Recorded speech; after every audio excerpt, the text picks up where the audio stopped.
Welcome back, Cal and listeners. This is Methodical Millions, episode 25.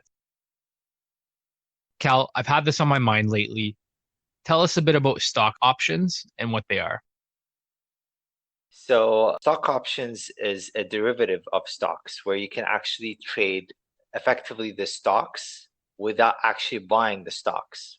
So, the idea behind them is an option is a contract. There's a buyer and a seller for that contract. And the meaning of it is that the buyer and a seller agree to transfer 100 shares from the seller to the buyer at a certain pre-agreed price by a certain date. Now, let's say a stock XYZ is trading today at $100, and then you own 100 shares of XYZ. And I believe that in 3 months' time, it'll be at $110 or possibly higher. And you would say, well, I would sell you a contract that you would sell me 100 shares of XYZ 3 months from now at 110 if the stock price reaches 110 or higher. And if it doesn't reach it by that time, when the contract expires, let's say it reaches 105, then the contract expires worthless, and the seller of that contract would basically pocket that money. So there are many benefits of options trading. Some people use it as hedging. Some people would trade it actively for the sake of the movement because you are not buying the actual shares, you're buying a contract that gives you the right to trade these 100 shares. So they have this leverage in them. They can be volatile depending on what underlying they're based on. So they could be a very tempting opportunity for traders to trade with. Yeah, and just on Wikipedia here, and the first use case of options was in the ancient Greek time. And it looks like there was a Greek mathematician who would buy the right to rent olive presses. Only if there was a huge olive harvest would he exercise that right and rent them out at a higher price. So it's almost like a market arbitrage. And the point is to give you the option to exercise, and it's up to you if you want to. So options are interesting because when you own shares in something, you have to ride the wave. And if an investment does well or not, you're on the hook. You own equity, you own shares, you're all in. But with an option, it could be used in your benefit in case a stock does well, but it's almost like an insurance policy, right? And if you don't, my understanding is that it doesn't actually cost you the amount of 100 shares. It costs you much less. Is that right, Cal? Yes, correct. That's exactly it. It depends on how far the expiration is of that underlying stock or equity, and also what price that you suspect it will reach by that period. And like I said, the option is giving you the option of actually exercising it or not. If you wish not to exercise it as the buyer, then you have that option. But some people would exercise it if they have the option to do so. The option being in the money, meaning that the underlying price has exceeded its target, so it's beneficial for the buyer to actually buy it at the pre-agreed price. So there's three terms: an option being in the money, at the money, meaning 3 months from now, the price of the underlying expires at exactly the price of the contract is agreed, and out of the money, meaning it never reached it and effectively the contract expires worthless. For those who are listening first time, it can be a bit of an earful and it can be a bit confusing, but it is quite fascinating because there's a lot of ways where you can trade with it, where you can use it as protection, as insurance, like you said. There's a lot of ways where you can benefit in terms of even on investing or trading terms, and it gives you an understanding of even just the basics. That's what it is, really. You agree ahead of time of a price you expect it to be in a week from now, a month from now, a year from now, or even more. Yeah, it's funny. So when I first heard of stock options, the first thing that comes to mind is you're an executive at a company, you've got stock options. Is that basically the same thing? Is that somehow related to buying and selling options on the public market? I believe that executives would have not necessarily the same options that we're talking about, but perhaps some sort of contractual benefits in terms of getting those sort of bonus, let's say. But options contracts are available to anyone. Some brokerage firms require to have some sort of experience or some sort of education before you actually start trading, but it is quite accessible to anyone really. Yeah.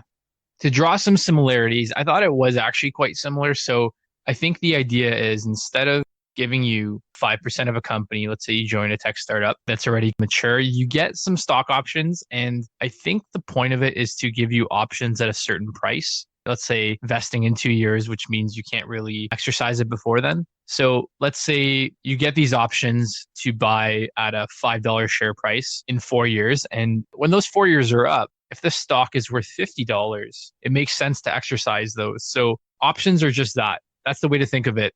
It's an option to purchase stock. That's all you need to know at a fundamental level, which is you have the right to do something, but you don't have to do it. And you don't actually own the stock, which is why it's called a derivative. So it's almost like making a play on a stock on a secondary market that has its own bid and ask spread. It has its own volume. I think the biggest options exchange is the Chicago Board one, right, Cal? Yes, Chicago Board of Options Exchange. Yeah. And for those who want to follow along, I think your broker should be able to give you access. You might have to sign off on it. And I think the world of options gets very complex. So we're just going to try and go into the basics. But how I understand it, when you buy a stock, you can jump into the market any day of the week. Let's say Apple is at $125 a share today. And if you want to buy a share on Tuesday, the market opens, it's at $130. You could put a bid at 125, but if the market's moved and it goes to 130, 135, 140, your bid will never get exercised. So for long-term investors, you'll more than likely put an at market bid, which is basically saying, hey, I'll take whatever price I can get. So fill my order. I want 10 shares of Apple at whatever price. You'll probably end up spending $1,200 to $1,300, and then you will hold it. When it's time to sell, you could likely do a market order as well. And that's kind of the strategy for long-term investors. You make your multiples over time and you really don't care about the short-term price fluctuations. But with options, a good example, we'll use Apple again. So if Apple's trading at 125 today, most options contracts, as far as I know, are sold in weekly increments. So why do options expire? Because it's a contract to exercise something. And without a firm date of when to exercise that contract, I think the contract's kind of meaningless. They'll just be open forever. It wouldn't really make sense. So these tables of options expire weekly for that reason. And I think it can go into monthly and yearly in the super long term, but we'll start with a weekly. So let's say an option expires this Friday at market close, so 4 o'clock. So what happens is you can essentially buy a contract at any strike price. And I think the increments are $2.50 at the lowest. So you can essentially buy a contract that says, if Apple hits 130, I want the right to exercise the option. So we'll walk through that case.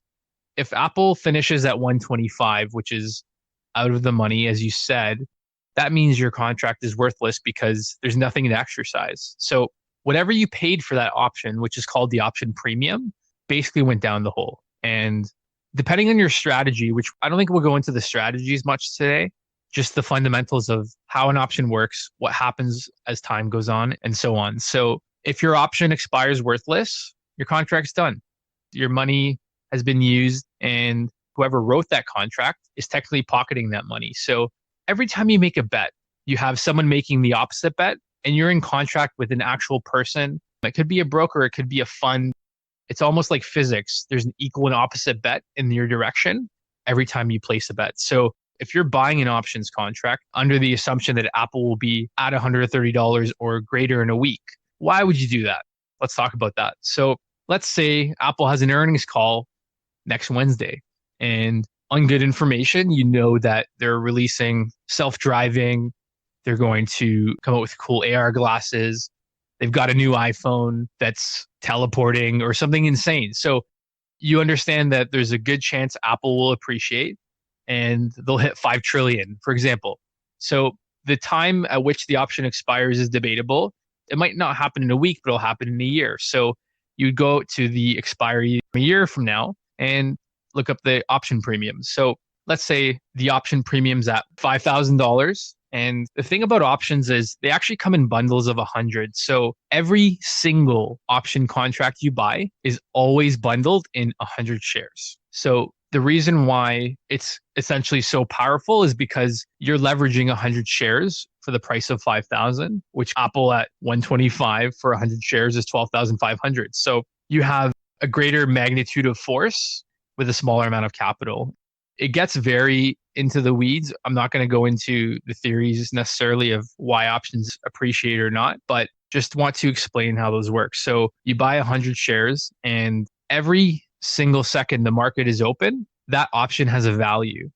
And where does that value come from? Based on the demand, the bid and ask spreads of people bidding. And this is why those concepts of liquidity and things like that are so important, because if you buy an option that no one wants, so imagine you're selling something on Kijiji that's some old Tupperware, and if no one's lining up to buy it, you could sell it for a penny and it's basically worth nothing. So liquidity is important, picking something that's high volume. And we're going to go through a mental exercise. So what happens if a year comes by, Apple hits their targets, you were right, and the underlying, as it's called, which is the actual share price of Apple, appreciates. So if Apple hits 200 a share in 6 months, and you still have a 6-month contract to go, saying that you can exercise the right to buy Apple at $150 for 100 shares, what does that mean? It actually means that that difference in price, you could actually pocket that money, which is $50 a share times 100 shares, $5,000. So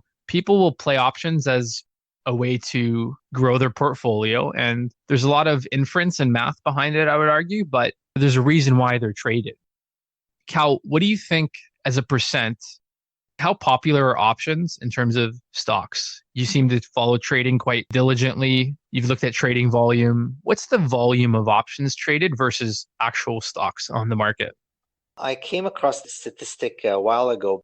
I think in the large scheme of things, stocks are actually still traded way more than options because options can expire. They lose value as time goes by. So all these factors come in and they might not be considered a very efficient long-term investment vehicle.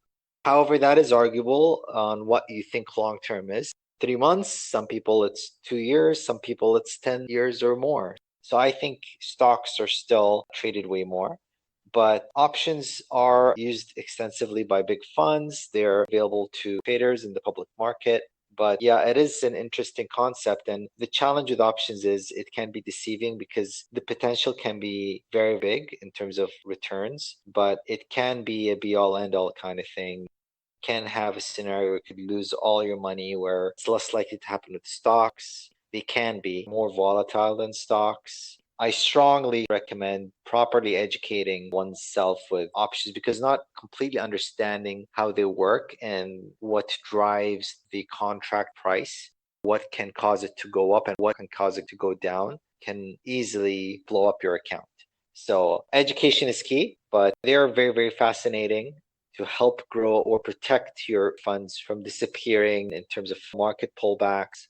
You have two types of options. You have call options and you have put options. They work in opposite directions, where if you buy a call option, you effectively believe that stock would be going up in price. And if you buy a put option, then you believe that the stock or underlying would be going down in price by the time of expiration. And I just wanted to add something here just to clarify what it means for an option to expire worthless is, let's use the Apple example that you used earlier. So assuming Apple was at $125 a share, and then you say in 1 month's time or 1 week's time, I believe it'll be 130. Now, if it reaches that expiration date and your strike price is 130, but Apple's actual stock price ends up closing at 127. So that means the options expire worthless because that option gives you the ability to buy 100 shares of Apple at $130. Why would you do that when you could go directly to the open market and buy them at $127, which is cheaper than your strike price? So that is why no one can use that contract and it expires worthless. Now, assuming Apple goes to 135, that's when the option becomes in the money, that call option in this case. So that would give you that benefit by going to the seller of the option, I bought the strike price at 130, so they would sell you the shares at 130, and then you can sell them directly at the open market for 135 each. So you're making $5 per share times 100. In this case, would be $500. So that would be called in the money. So I just want to explain a bit more about what it means for a contract to expire worthless and what it means for it to be of value. That's really awesome. Thanks for explaining that. It's quite tricky because if you're making an inference on Apple appreciating over the long term, if you pick the wrong expiry, so next week instead of next year, and you still believe in Apple, owning 100 shares and it dips to 127 is not a big deal all of a sudden. But putting $1,000 in an option contract that goes to zero, you essentially lose all your money, which is quite dangerous, even if Apple stays flat. So I find it quite complex, but very interesting at the same time, because if I guess this right, you do get the power of 100 shares for a lot less money. So if you can almost figure out the direction of the market, so you're very bullish on Apple or Tesla, some of the big names, or Amazon, and I'm sure if people had bought options contracts during the quote unquote crash, they would have probably done well if those options were 6 months out. I don't have the math, but that's my guess. And Cal, can you tell us a bit about what drives the price of an option? Let's say with that Apple example, how would you start to think about how that option appreciates and what does that mean? How are these methods calculated? Yeah, it can get a bit technical here, but it's required in this case. So let's say Apple is at 125, you buy a call at a strike price of 130 that expires in 1 month's time. So let's say that options price would be around $5 a contract. So it costs you around $500 to buy that contract. So you buy that call option. And in this scenario, at the beginning, you have what they call the time, which is 1 month out, that you believe Apple would hit that price or go higher than that price by that time. So that entire value of that option is extrinsic value. So you have two values for an option, something called an extrinsic value, and you have what you call intrinsic value. The extrinsic value is effectively the time value of that option. So each day that goes by, that value decreases because you have 1 month until that option expires. And each day passes, you have less time for that stock to hit that price or exceed it. So let's say 2 weeks in, Apple has a good run and in 2 weeks' time ends up at 135. So now the stock is at 135. You still have 2 more weeks until the expiration of the option. So what would the value of that option be?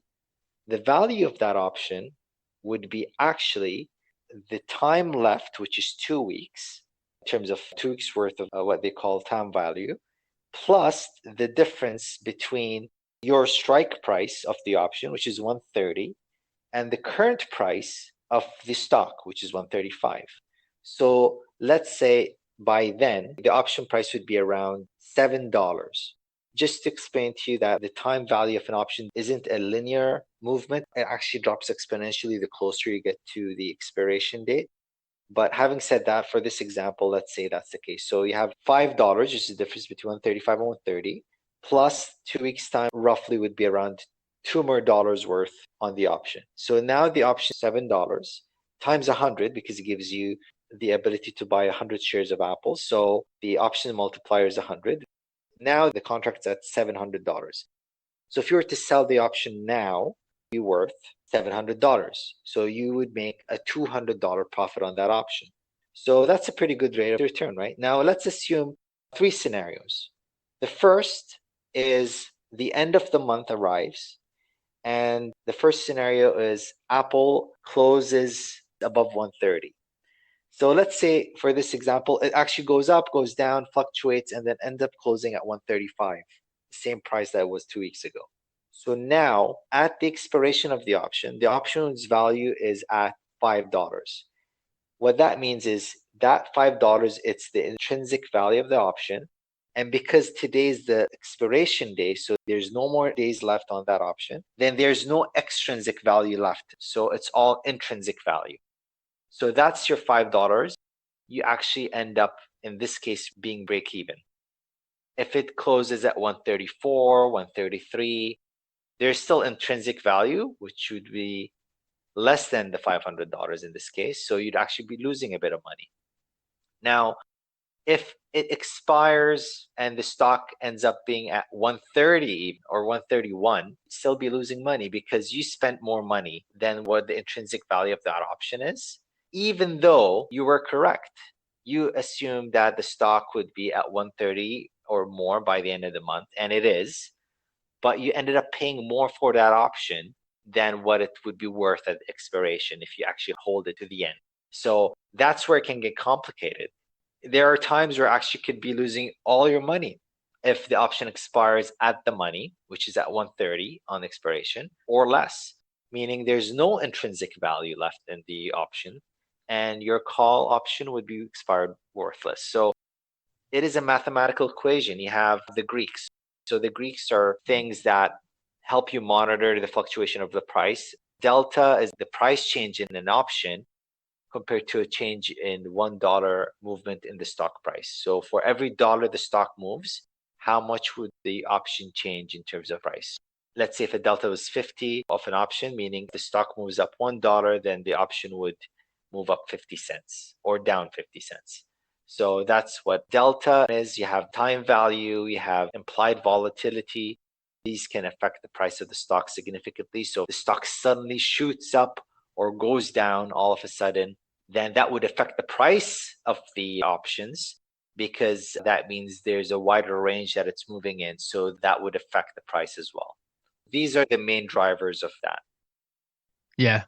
I just want to make a clarifying point. So every time you value an option could trade from anywhere from 50 cents to $500. And there's such huge value swings because the valuation of the contract being in the money or not relative to its time and the actual price of the underlying stock makes a huge difference. But when we talk about an option being worth 50 cents, the actual price you're paying, you always have to times that by 100 shares.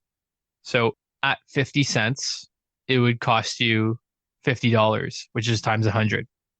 And things like delta. So if an option price is going to actually increase by 50 cents, which is quite common, options could move $5, $10, $20 a day per contract, depending on the performance of the underlying. Keep in mind that you're actually always multiplying it by 100 for the true amount. So what makes options so exciting and interesting to people is that 50 cents in a minute isn't that exciting. But what if you actually made $50 every time the share price moved a dollar?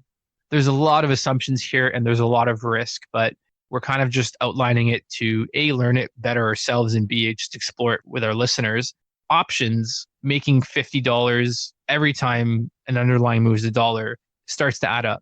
And a couple of points here. So even though you have the right to exercise an option, what happens if Apple hits 150 and you don't have that 15,000 US dollars to exercise that option? Because once you do, you're paying to buy those shares at the cheaper price you agreed to, and you're buying it from that person who made that bet on the other side. They have to sell you those shares. So option contracts are not just, hey, you win this round.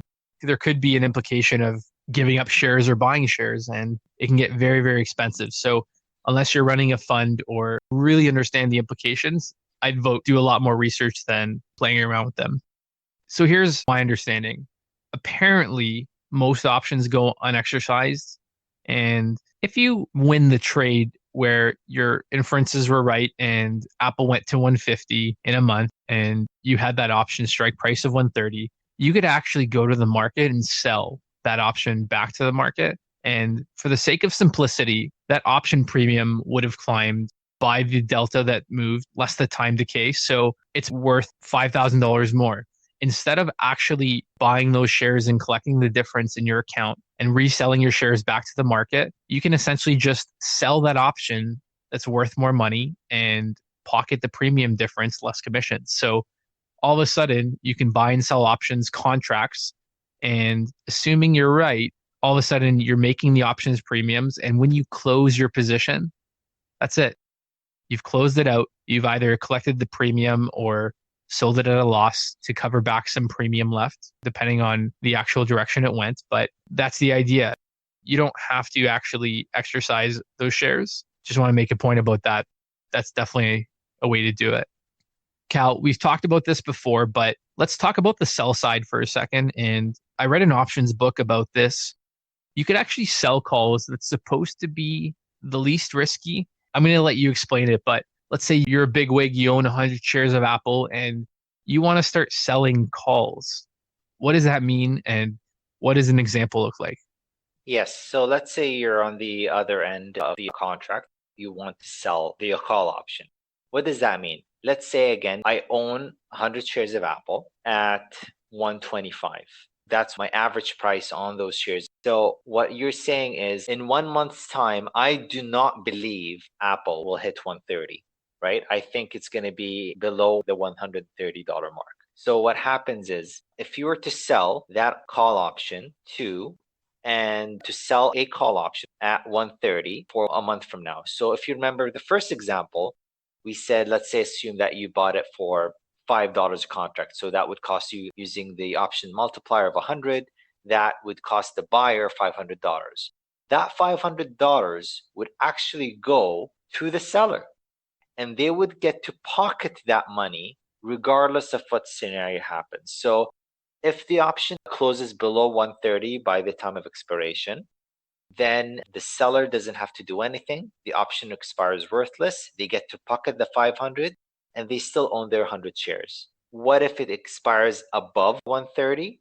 Then if the buyer decides to exercise that option, then the seller would have to sell his 100 shares that he owns to the buyer for $130 a share, even though the stock price was above 130. Let's say the stock went to 140 or 150. Doesn't matter. You sold a contract at 130, so that's what you're selling it at. So in this case, some people think, oh, he might be losing out. Yes, they're losing out on extra profits, but don't forget that they bought the 100 shares at an average price of 125. They still made some sort of profit on their shares, even though they might not be the biggest return.